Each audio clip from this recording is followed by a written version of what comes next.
there's the opportunity for a wee cup of tea and light a candle. And I wanted to open up the space just to reflect on this sense of vulnerability and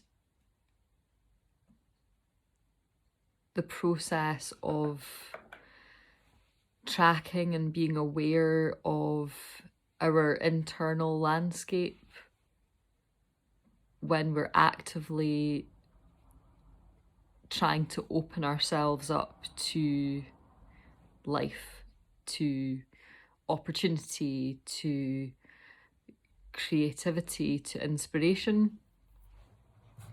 And the process of unfolding or removing blocks and barriers to our receptivity and our capacity and our kind of ability to have a highly tuned sensory understanding of, you know, not just our internal landscape, but being able to read, you know, the stimulus from environments and places that we are experiencing and moving through.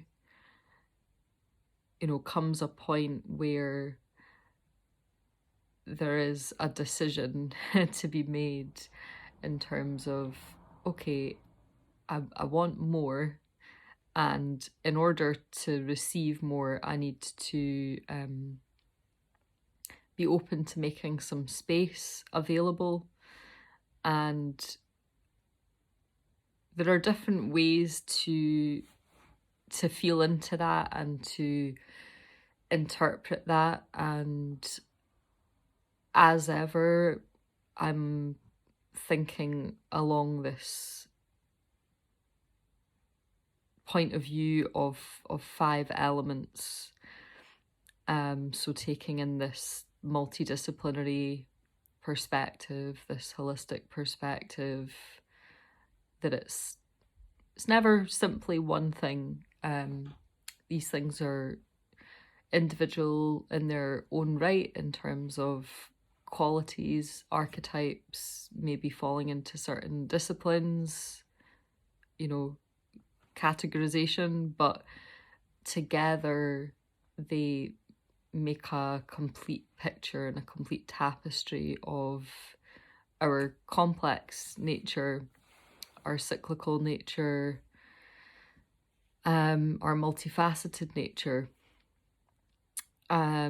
So let these words land for you through whatever lens you are particularly focused on.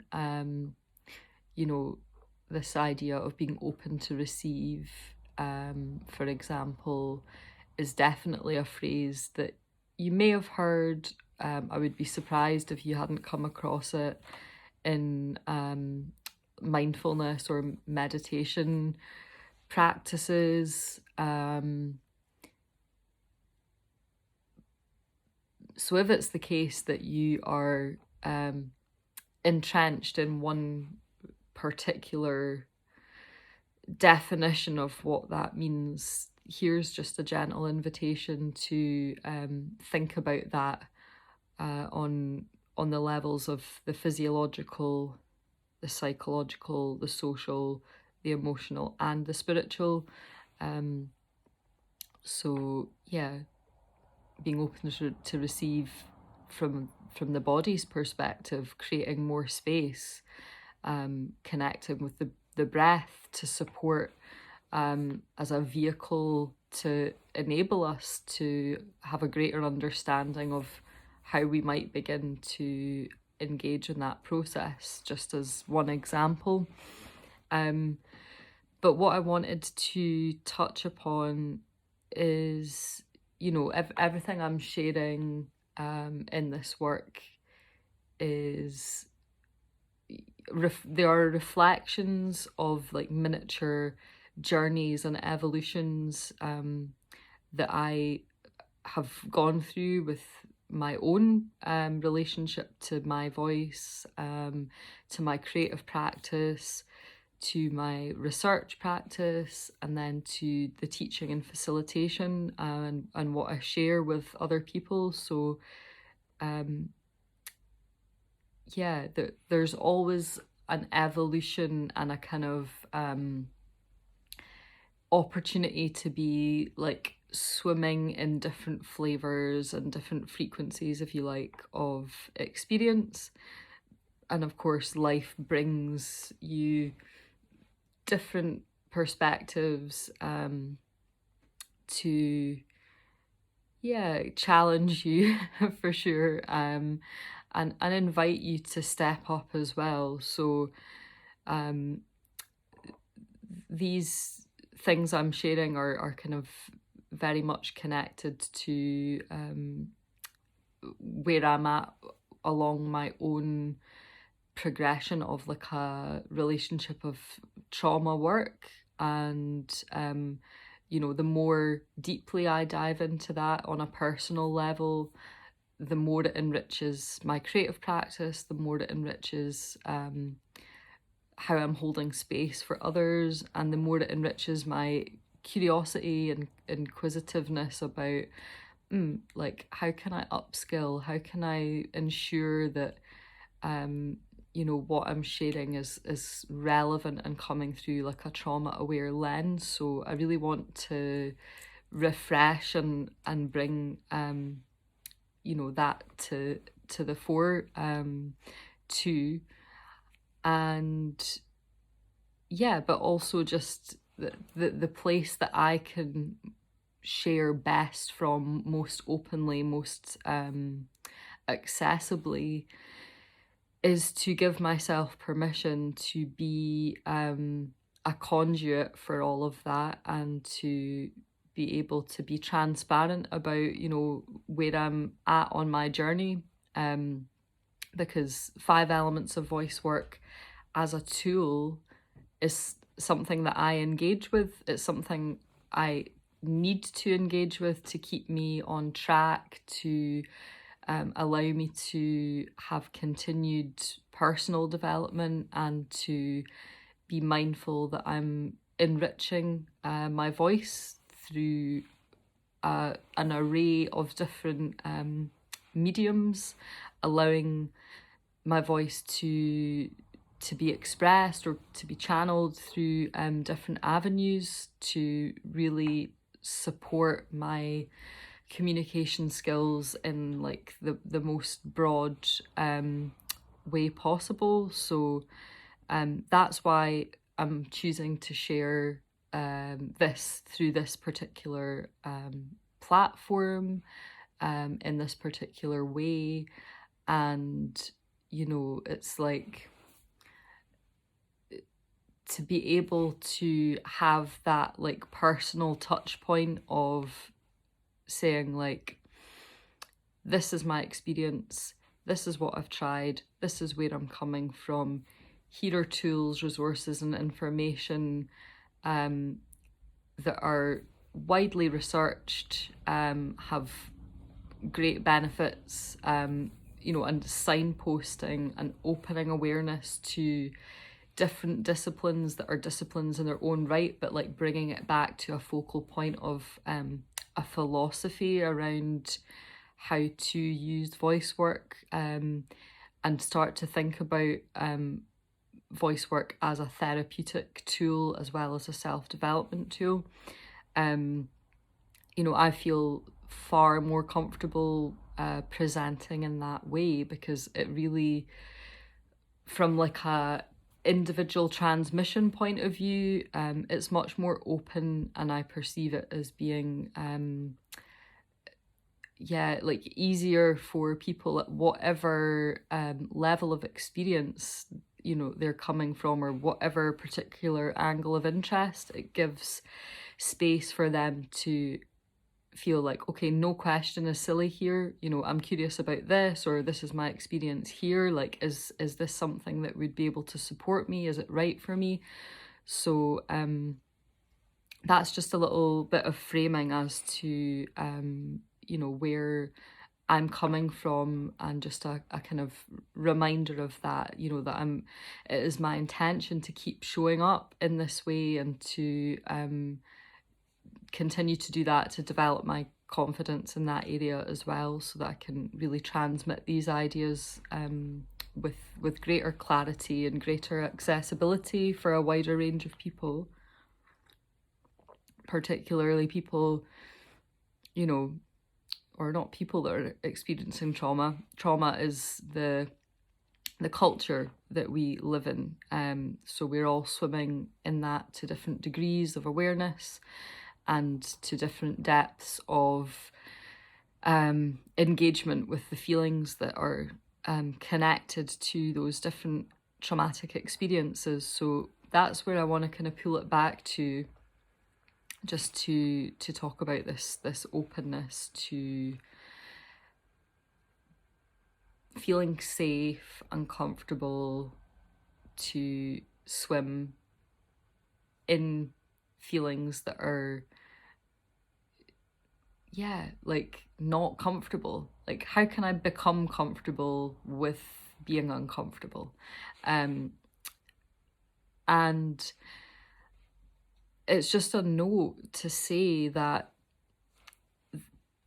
the safety mechanisms and the processes that we and habits that we fall into as a point of, this is a need for us that develops because we perhaps don't have all the tools and resources available to us at the time that something incredibly taxing is going on. So we have to work around that. It's like a default position to fall into a coping mechanism. So the process of armoring subsequently and attempting to protect, you know, the energy levels, the sense of self and identity, the part of us that feels vulnerable, you know, the inner child. There are so many different ways to name and conceptualize this, but let's say, you know, let's call it your true voice, just for kind of one of a broad concept that kind of covers lots of different areas. But, you know, your true voice and what that means to you is going to be totally personal. So I want you to receive this and take this with that kind of personal touch. Is that this armor that we feel compelled to put up, that might not always be you know, an actively conscious choice of like, right, okay, I'm gonna do this. It might just be a default reaction or response. Either way, there is a purpose for that in the immediate sense, and it's over time, as we become so accustomed to this new way of operating from this limited capacity, I'll say, because it's not that you are not there, you are in there somewhere.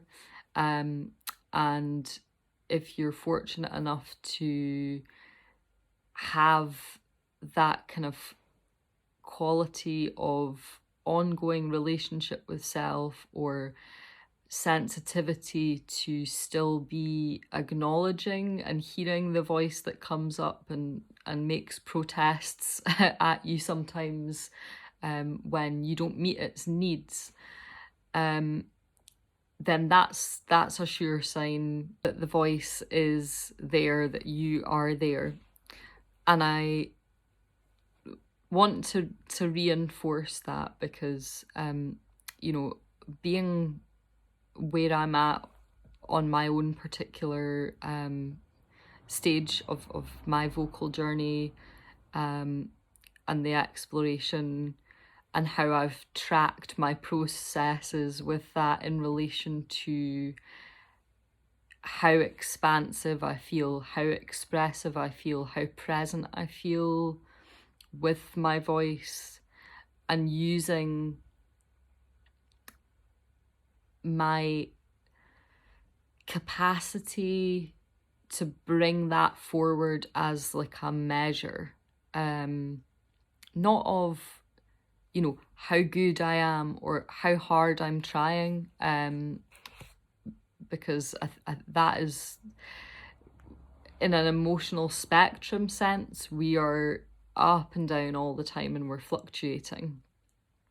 And also not to bring in like value judgments into a space where we are actively trying to cultivate more discernment, yes, accountability, yes, self-awareness, yes, but also, like, for that to be a safe space, we really need to try and soften the judgment piece. And it's, you know, when we're in a healing process, or we're trying to challenge and push ourselves to break through barriers that we feel are preventing us from showing up in the world with the level of capacity and energy and life force that we want, it's easy to let that critical voice, or, you know, like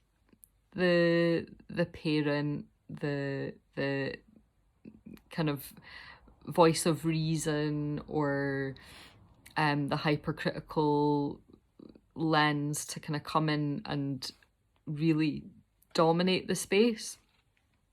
So in a process of listening with this like 5-element perspective, because ultimately that is a root way into expressing, is first hearing and being receptive to the seed of what it is that we want to express. Yeah, we do need to like give space for all these other parts of ourselves to be at the table, but to the extent that, you know, in the midst of all that, we can gain that 360-degree perspective and be in the center of that in a way that feels balanced and poised, so that, you know, if we do want to focus in on one of those voices, say, more so than another, you know, we have the freedom of choice to be able to do that. But being in the center of that in a kind of grounded way, that's not, it's not about avoidance or distancing ourselves from these other identities to the point of being detached in an unhealthy way. But it's like this kind of objective capacity to kind of think, okay, is this helpful for me right now?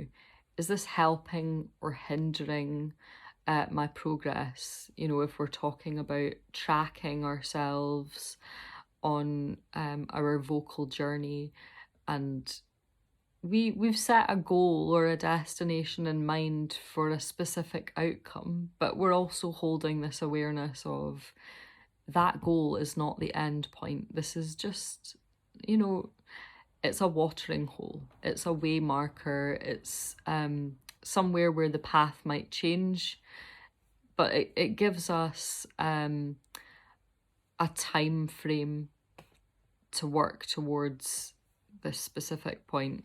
But it's not the be all and end all.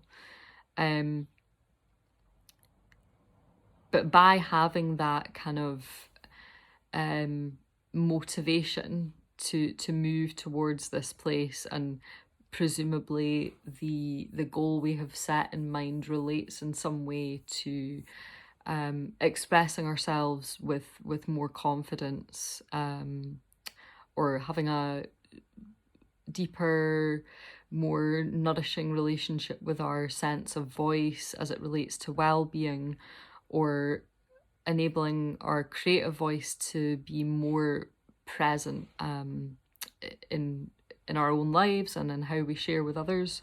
As some examples, those aims that we have, and then our ability to really have the voice as this barometer for us, where we're picking up on these subtleties, shifts and changes on a daily basis through our speech, through our written communication, through our self-talk, through our body language, through our emotional spectrum, through our kind of connection to our spiritual practice and beyond. We start to see patterns in those messages. We start to be able to anticipate energy shifts or cycles, like, oh, I'm going here again, or we're about to move into this, like, this season or this flavor. All of it relating to how present am I being? How much of myself am I allowing to be expressed, to be heard, to be witnessed? So the challenges and the blocks that come up when we're in this active space are related to this sense of, okay, I'm trying to create more space, this idea of, or visualization of, say, a seed as this idea, and the vessel of the body being the house in which we are nourishing, watering, caring for our body instrument, looking after ourselves, supporting ourselves, using different practices. There's then this opportunity for that idea, intention, to grow, to evolve, to blossom into, whatever, a tree, say. And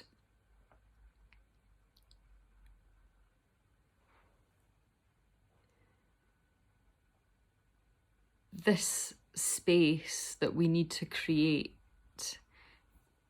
is directly related to the extent that we want to enable this seed to flourish. So if we're dreaming big and we want an expanse, and we want a huge canopy bearing lots of fruit, and we're seeking that kind of depth and richness in our vocal experience, we need to create space for that, and we need to ensure that the space that is offering room for that to grow has enough nutrients to be able to cultivate and support that to the best of your ability. So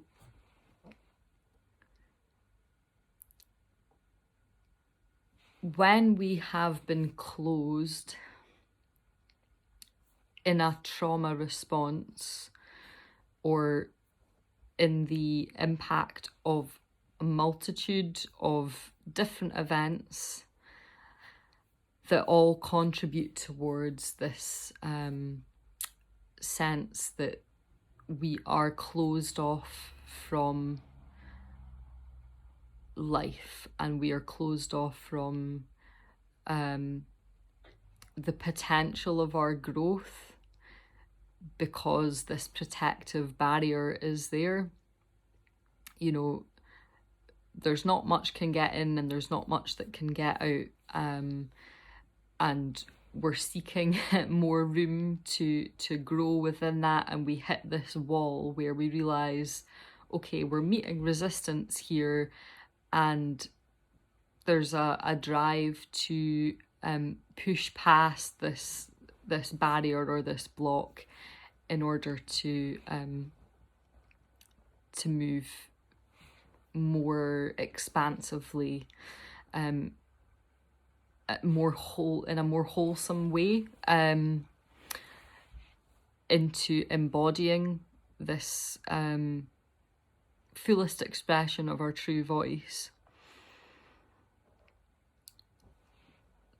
So the piece I want to highlight is when we start to soften or dismantle and take away these barriers, or permit ourselves to begin to drop them, you know, layer by layer, whether it's, you know, whatever your process for that is,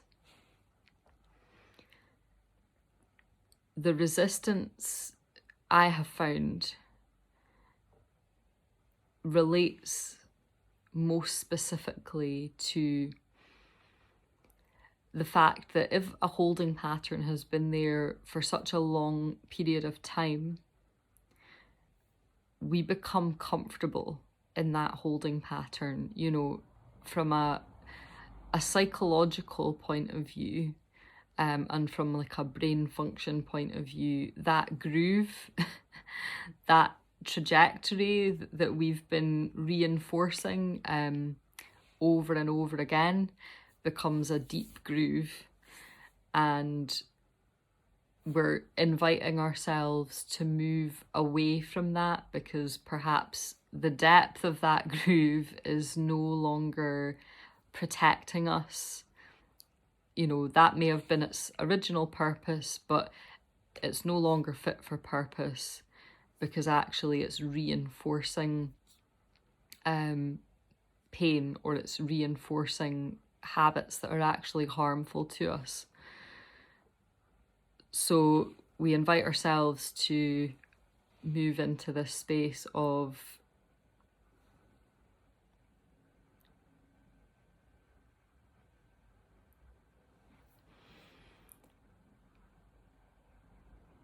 it's like this sense of being through through or above, or not if we're like dropped into this this valley, this groove, and that has been our path and our trajectory, and just the way that we do things, the way that we go about things, that feels comfortable and it feels familiar, and suddenly we're removing a tether or a cord that keeps us limited within that like geographical space, you know, in the emotional realm or psychological realm.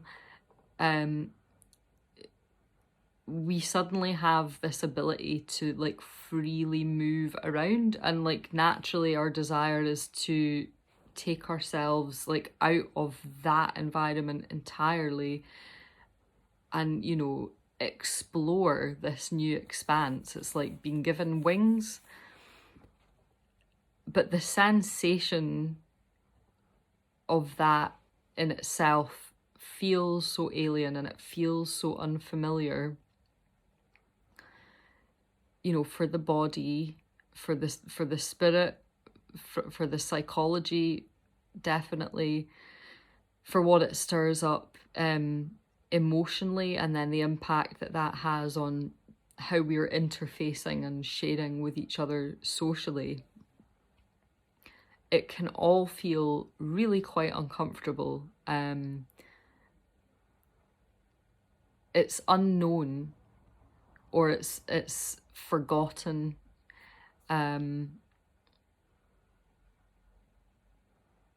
So there's an opportunity for us to really start to soften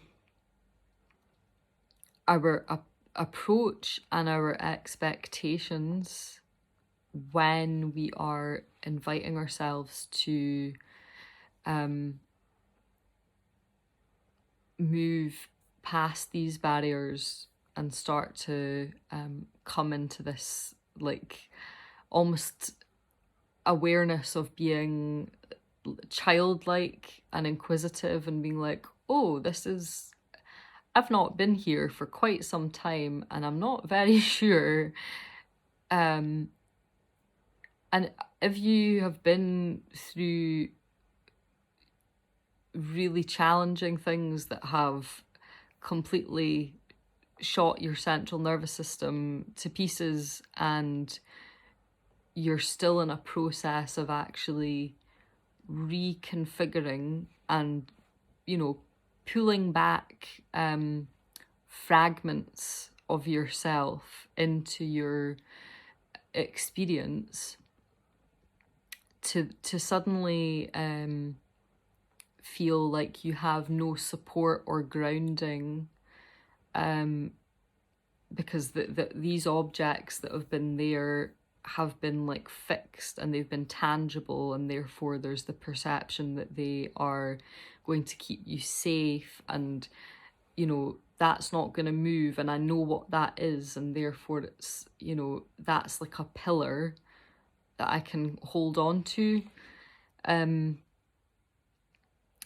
think that's where the practices and the tools that the voice work touches on and explores, they are the tools and practices that actually create stability, from this internal space you're building from the inside out.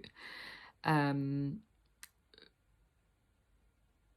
actually you become the individual that is getting to say where those edges are and where those boundaries are for yourself. Like the sense of, okay, I've opened something up here and I feel very exposed and very vulnerable. So what can I do to help myself feel grounded? And then have a resource of tools there to explore, to build your relationship and your practice with grounding, because it is yours. It's about you, about your true voice, about your feedback that you're getting from yourself, and building that relationship of trust. And to be doing that across the board, and touching on all of these different areas, it's like we then start to get a clearer sense and picture of,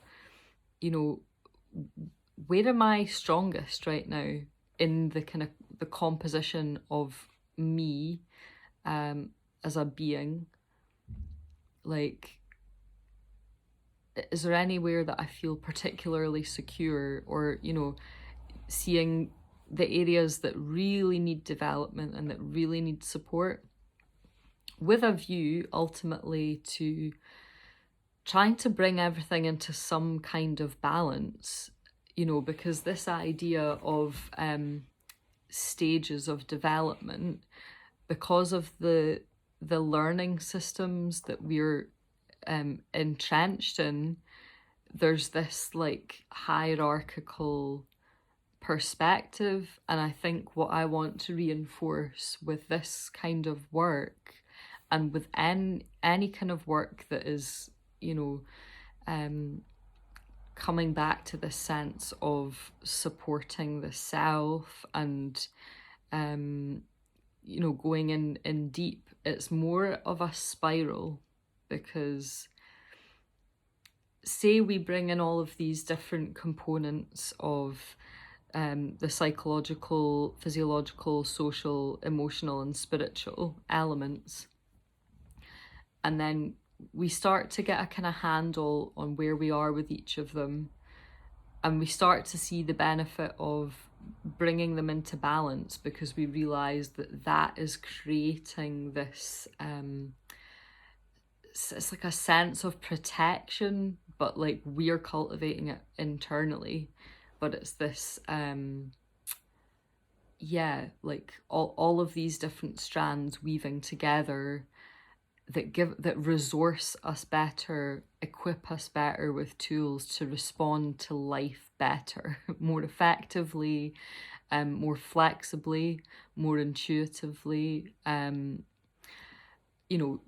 tapping into actually where our creative skill set lies, where our inherent wisdom lies around what we need to support our individual well-being for our individual person and our individual health, physicality, and then also creatively responding to opportunities and situations that arise. So we are like solidifying and strengthening ourselves and our voices by working with the voice through this lens of 5 elements. And what I wanted to say was, once we've got that understanding of starting to feel into how all of these parts work together as a whole, even to have that on a foundational level, this idea of, progressing, like level 1, 2, 3, 4, 5 in this kind of hierarchical fashion. If we're flipping that perspective and thinking about things on this, spiral trajectory, it's coming back always to like, what is our intention? What is our learning intention? What is it I ultimately want? So that might be related to what do I have to say? What is my message? Who am I? Coming back to like basic questions of identity. What am I bringing into the world? Or just something that you want to express. And that being the focus and the energy and the intention. And then building and resourcing and equipping ourselves with tools and going on this journey. So we're spiraling outward from this internal realm, continuing to move outwardly all the time as we expand in our confidence and our reach and our capacity to share that internal space with others. And we're always touching back on these same themes, because if we're moving cyclically, we're moving seasonally as well. And we start to notice where our seasons lie, when are we at our best point, when are we at our most creative, So equally, we can retrace our steps and start to move back into this internal space as and when we feel. It's just this idea of like expansion and contraction, or like the breath in and out, inspiration, what are we inviting in, what are we releasing, what are we sharing. So I just wanted to bring those visual elements into this explanation, just as a way to reinforce this sense that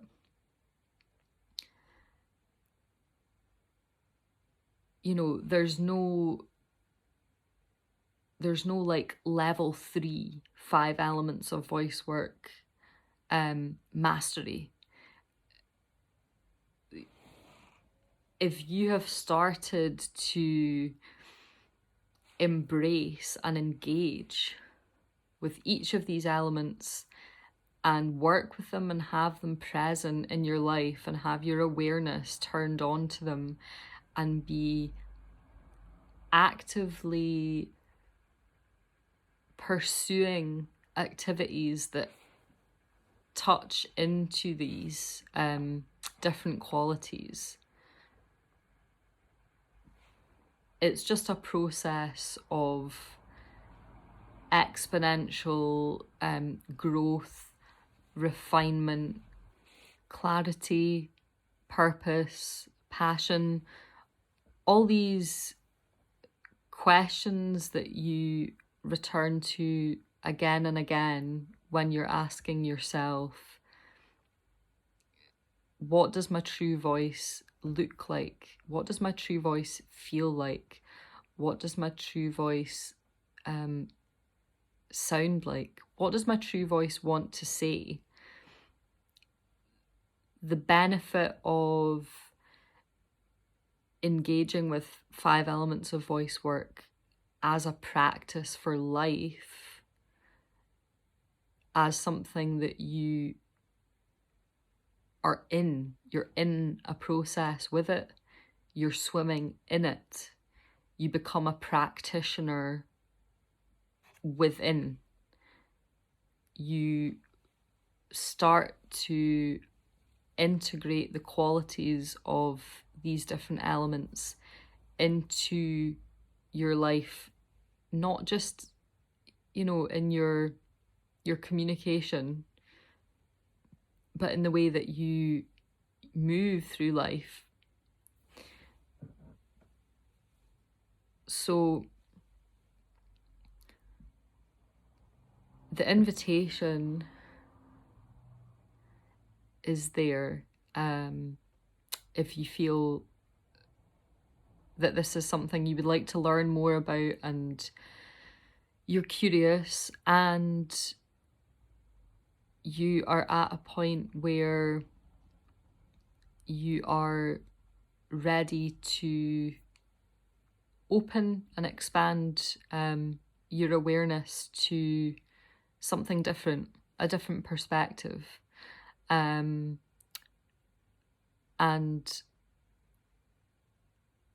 a philosophy and an approach which is centered around growth. So yeah, that's the energy and the flavor I want to really offer at this point in terms of where I'm at, because this isn't for everyone. The work holds you, it challenges you, it invites you.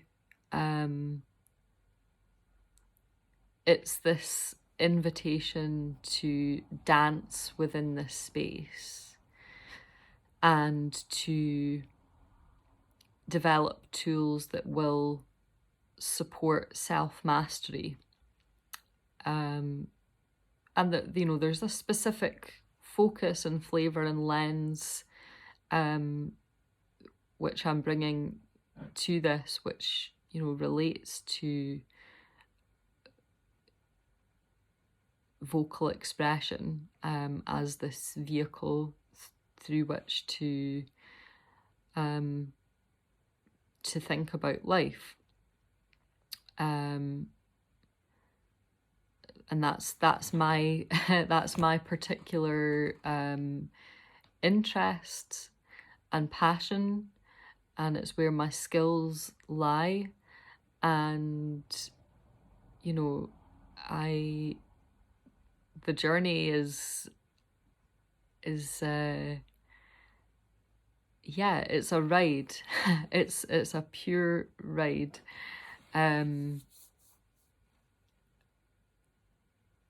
But yeah, I'm happy to invite you to jump on or jump in if this is resonating with you. Please reach out to me because the way I hold space, it's, you know, person-centered, trauma-aware, multidisciplinary, collaborative, evolving, changing, shifting, and I'm always equipping myself with new skill sets to keep me kind of on track and aware of, you know, I've got my finger on the pulse of information and research and best practice in terms of, yeah, being able to really offer a supportive space that is coming from a grounded place, because that's the most important thing. If we're trusting someone to be a support or to offer guidance at any point of our journey, then we need to really feel assured that that person is going to do their level best to ensure that they are coming from a good place and that they're equipped with the necessary skills to offer that support honestly and with integrity. So that is the gift that I would like to share with you. So yeah, please do reach out to me directly, and yeah, keep informed with what's going on with developments. There's always something cooking in the kitchen, so yeah, please share, please engage, and I'm active as I can be across social media channels as well. So it really does help the visibility of this business, which is Soul Trader Me right now. So yeah, please support the growth and development of this so that more resources, more learning opportunities and tools can become available to a greater number of people, because I really believe in this work and I want to share it. So yeah, that's my invitation to you. So yeah, take care and go well.